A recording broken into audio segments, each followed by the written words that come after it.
We are here, your boys, Callum Smith and your boy Kai Samatari. I'm not Smithy now. Not Smithy. Not anymore. Not anymore. This is the 5th round of this main event. We got 7 in total. We got a top 8, which will all happen today.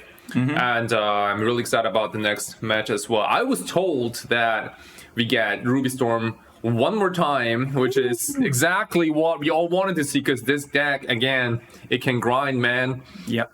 But instead of Jeskai Wizards, we play against Futurism, Lucas from Paris on Cloudpost. I think most people know him because he does like very well on Magic Online usually. Yep. Has his pet deck, which is a mono green Cloudpost deck. Really interesting deck. Had a lot of new features and doesn't run Primeval Titan anymore, which is sad. But in exchange, you get like a couple of Eldrazi's, I think, Micro Spawn. Yep. I saw Micro Spawn and some other stuff. Yeah. But yeah, really excited because he's a really good player, and you seem like in every Eternal Weekend, he's in the top so speed. good. Last Eternal Weekend, this is not to like dig him. Don't like. He was 7-0, and then missed top 8. Oh shit. Is it the true or the fake Futurism? That's a very good question. That is a very true. Yeah, that's very true. I mean, he's 4-0, so I would guess he's more true than fake. Yeah, maybe it depends if he's winning or not. Oh yeah, but then it's also like a question of his whole formation. So we got Larson in chat, Eternal Weekend champion. Hell yeah! Okay, cool. Yeah. Everyone, thank you so much for tuning in. I believe Larson, Johan, I think, and Futurism, they played the winning in. Oh heck yeah! Yeah. Heck yeah! Why do you know all this stuff? Because I'm absolute nerd. I'm a huge nerd. Because you keep attention. All right. Okay. I was watching. It was cool. Everyone was winning. Yeah. So, Ruby Storm again. We've covered it last round. It's just it can be so explosive, so strong, and that for me is like right. Let's go. Let's go fast. Yeah. They played round 8. Apologies. Yeah. Okay. It was a crazy game where like you just won with like creatures attacking. Yeah. Right on. All right. So this is. Dude, time to go. I don't think I've seen this matchup a lot. No. Like off the top of my head, I don't know when was the last time when I saw like a mono red storm deck against a mono green ramp deck. Yeah, this matchup probably just doesn't get played very much. I think, in my opinion, both decks are like underplayed and very good. They're not like top tier, but in the right hands, which they clearly for both are. Like Beudot showed us an extremely talented player with it last round. And Futurism is just the best Cloudpost player. Like I find these decks very hard personally to play because it's all about sequencing lands and stuff. So we will see the decks play to their full potential here. And nice tap land, bro. I'm going to kill you. By the way, this could just be a turn 2 kill. So he's gone 3 mana off the lands, Manamorphose to filter red into like the need for Ral, and then the Desperate Ritual. Yeah. And we're seeing if Ral does him a damage, maybe. Now he has 3 red. You know, we had Martin Neville in chat earlier saying red rituals, but this looks like a black one to me. It looks like a DIY dark ritual. Yeah.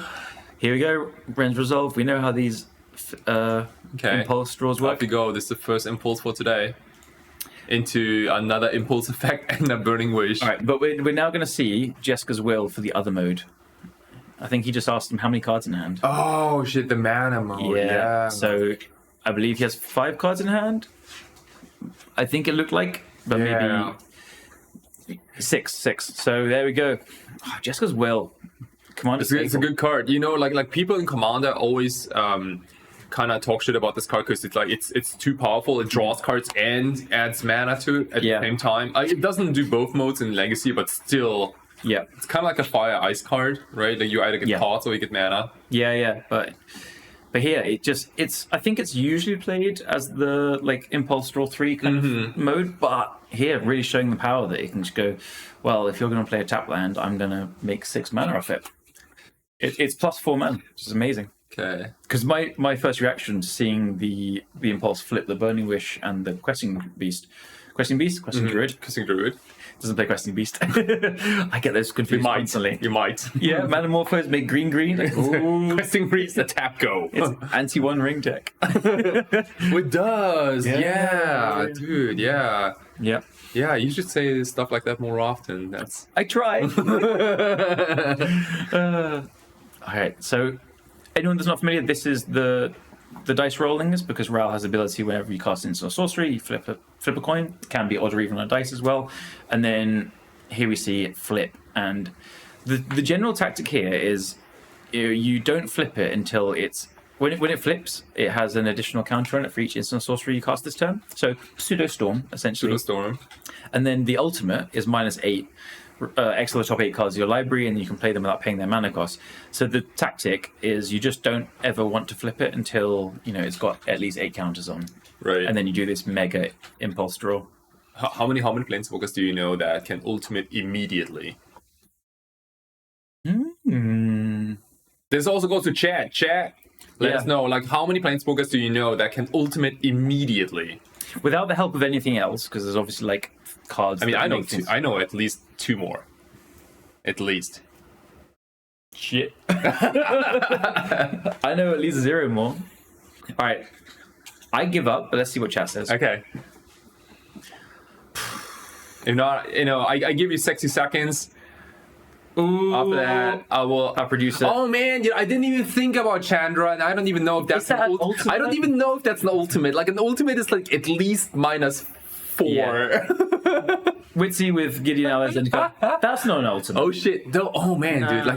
Like, I think there's so many. If you say this is an ultimate, then this is kind of an ultimate. Yeah. So the first one is definitely Tezzeret, Bola's agent, or whatever it's called. No, of course it does. It goes like minus.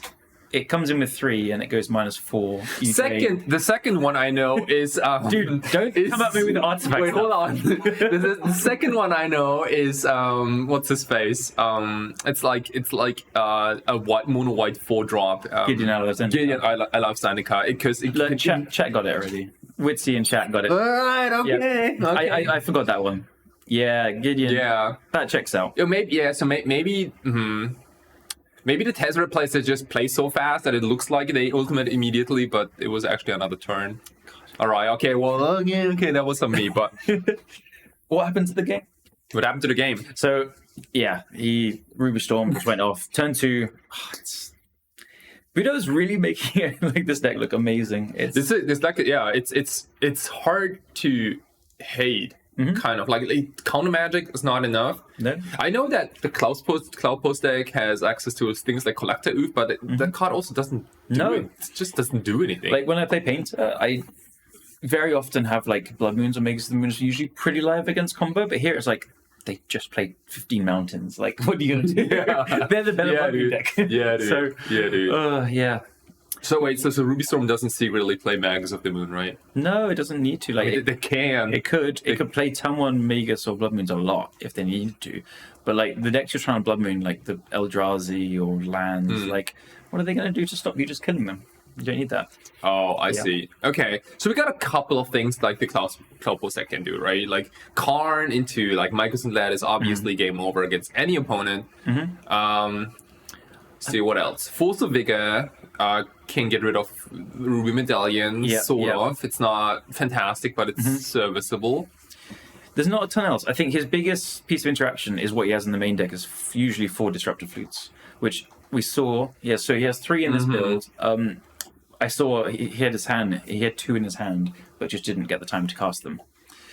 So Disruptive Flute, he's going to come down and probably name Burning Wish early, because Burning Wish is your route to Shadowing Spree, so you want to turn that off. And then it's just also the win condition, the flexibility as we described before. But also, like, you could, play it in response to a Pass in Flames and name like one of the rituals that's going to get you going or something. Right. You could, if it's like a turn 2 impulse draw, like one of the draw 2s, you can just see what it flips, and then you can play it and name one of them potentially. It has a lot of names, basically. It could name anything in the deck. Right. Alternatively, like, looking at this deck list, like, what I'm really surprised about is Grim Monolith. Like, I didn't even know that Grim Monolith is a staple in this deck, and it's newer. His first build didn't have it.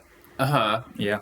Because it's so much fast mana, right? Like 4 Alpha Spirit Guides and 3 Monoliths. Like, this is not a slow post deck anymore. No. It's more like a how do you even call it? Like a stompy deck almost.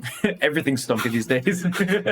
But yeah, it's trying to ramp into fast microspawns, cons, and rings. Like the deck just revolves around those three. So like the evolution of his deck is from just like kind of losing to him online and watching a bit. Like he started with like 4 rings and 4 cons, and then the con number kind of trended down. Okay. And then he probably realized that, you know, you need this massive, you know, powerful 4+ drops to play. So added the Grim Monolith to make them faster, because also so much spawn is just like the backbone of the deck. It finds all your lands. It really, really shouldn't, but exiles your basic lands and stuff.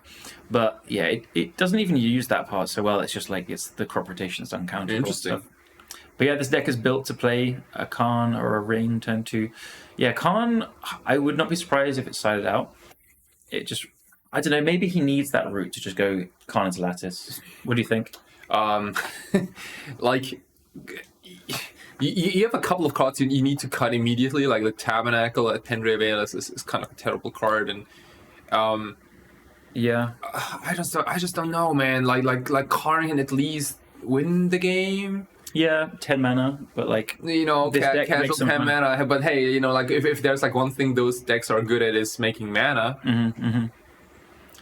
Okay, well at least he gets to cast a spell this game. Okay. So in hand, you can see a crop rotation, disruptive flute, once upon a time, wasteland. you should say this like next time you lost. You're like, I lost, but at least I cast a spell. Hey! I cast a spell. You feel better about it, right? Yeah. Look, once upon a time. Okay. If he had a once upon a time in his hand, he could cast it. The hand? Yeah. That's good. But here we go. But we see Boseiju, Cloudpost on the sides. I think it's another crop rotation in the middle. But also, like, what are you looking at? So I think he's cast this here looking for the Planar Nexus to make 4 mana with the Elder's Tower. Yeah. Takes the Boseiju. So now he's got a Wasteland in his hand. So I think you probably want to Wasteland and go after the Ancient Tomb, and then you've got the Boseiju to kill it. Oh, he has the Planar Nexus already and a Grim Monolith. He could do some pretty explosive things. He's got access to 5 mana at the moment. But only if he plays a land and like not a wasteland. So this is where he's thinking. This is where I default to the expert. Man, this is tough. He's got disruptive flute as well.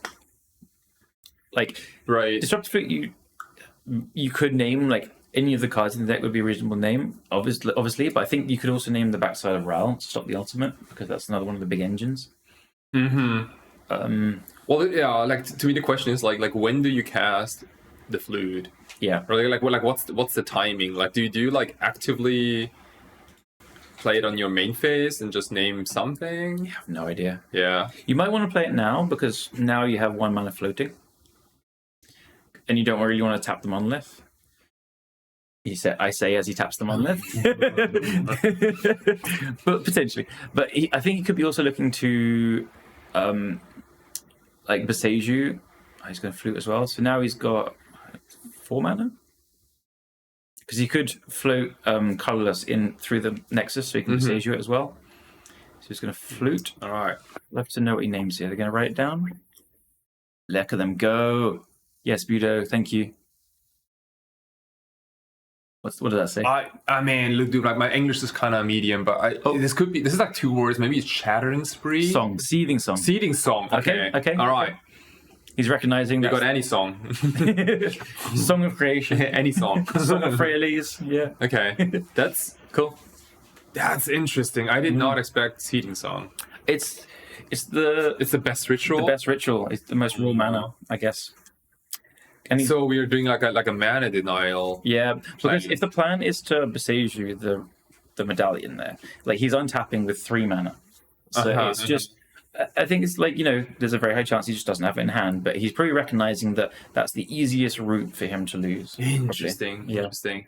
Just because like a few minutes ago, like we thought that Burning Wish is the prime card to name with Disruptive Food, but Probably. Apparently it isn't. Well, yeah, I think it is. But you don't know. If you're going after action. Yeah. But the deck is just like half mana, half action. It's just, I think it's a very, very hard Disruptive Flute name, while at the same time Disruptive Flute is probably your best piece of interaction from the Cloudpost side. Okay. But that's a Blast Zone. Sideboard card. And a pass. Okay.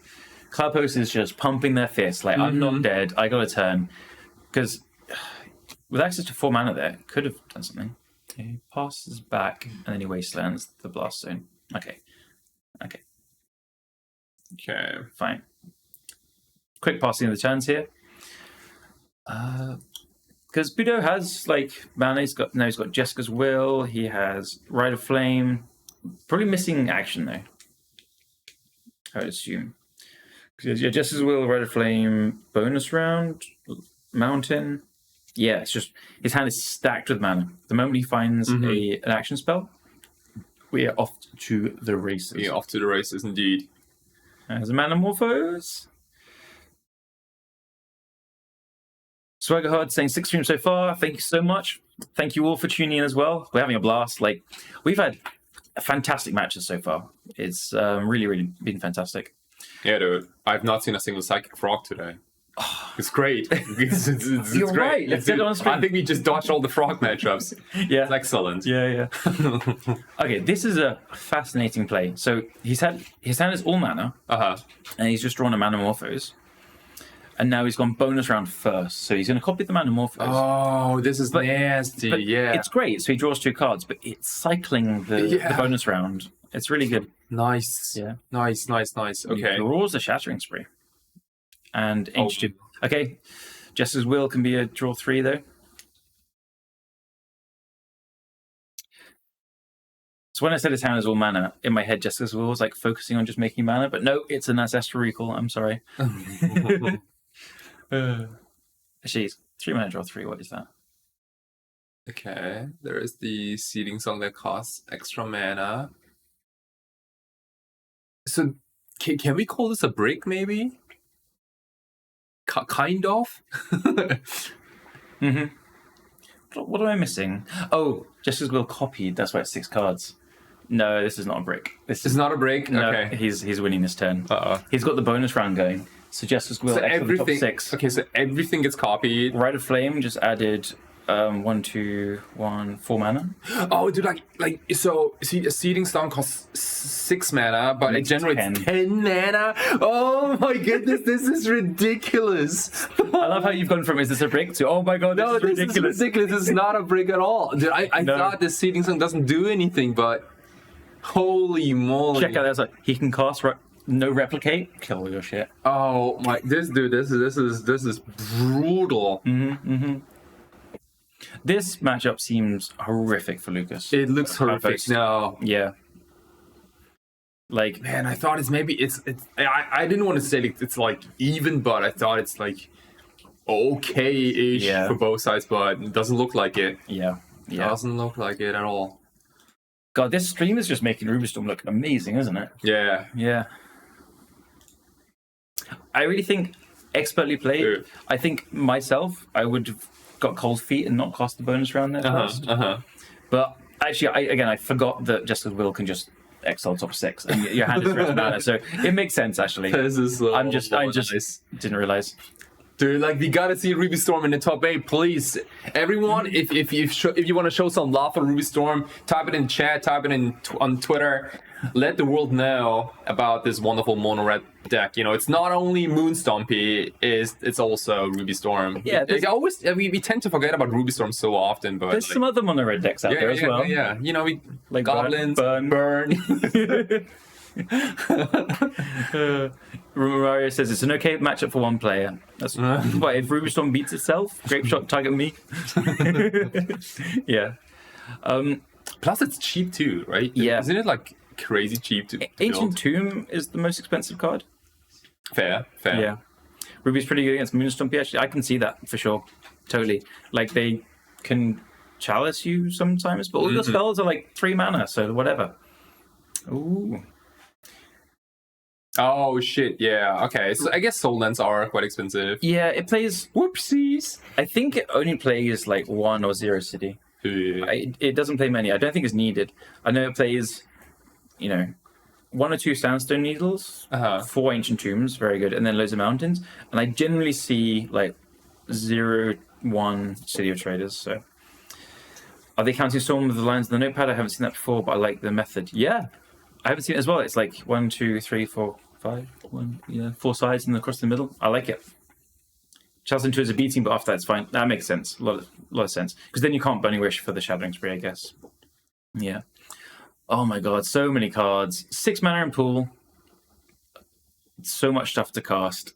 It's like, where does the line change where it's like non-deterministic to deterministic? Yeah. Because Yeah. I think we gotta draw a line in the sand. because somewhere. like the Raoul is going to flip and cast the top 8 cards, non-lands. Then the Manamorphoses draw 4. The 2 Wren's Resolves are draw 4 each. Draw 4 8. each. The Burning Wish can go and get passed in flames. Yeah. Although Lucas does have a crop rotation up for Bajuka Bog, so it's something.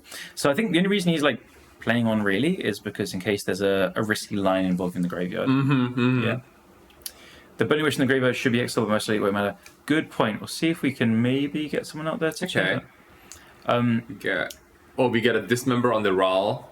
That's something. Yeah. That's that's a start.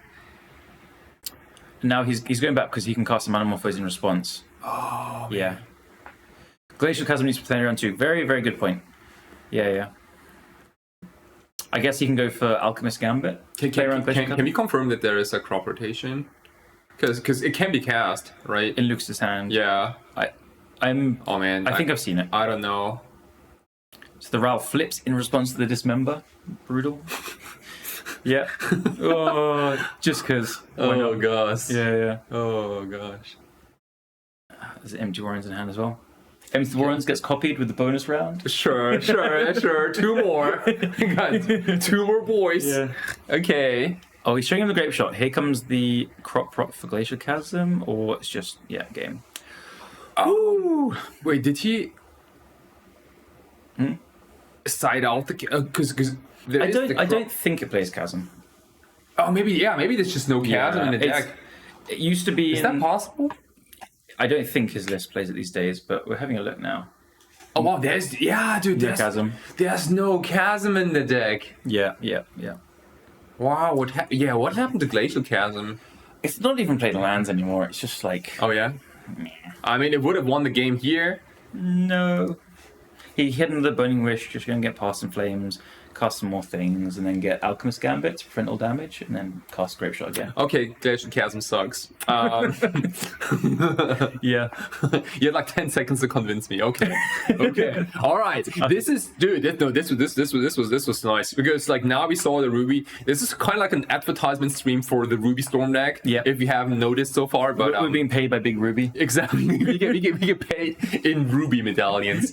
But like we saw how potent it is against a control deck, but and how it completely snowballs into like any non-blue deck, right? Despite the blue deck winning, I think it was the blue deck. It was a tough fight. It was a tough really fight. Tough. And with that being said, it was this is the round of the 5th round. We had a blast, and we will back for the 6th round very shortly. Again, 126 players in the room, 7 rounds of Swiss, plus the top 8, all happening today. With your boys, we will guide you throughout the day and hope to catch the coolest decks on camera for you guys. So don't go anywhere, and we'll be back in a bit.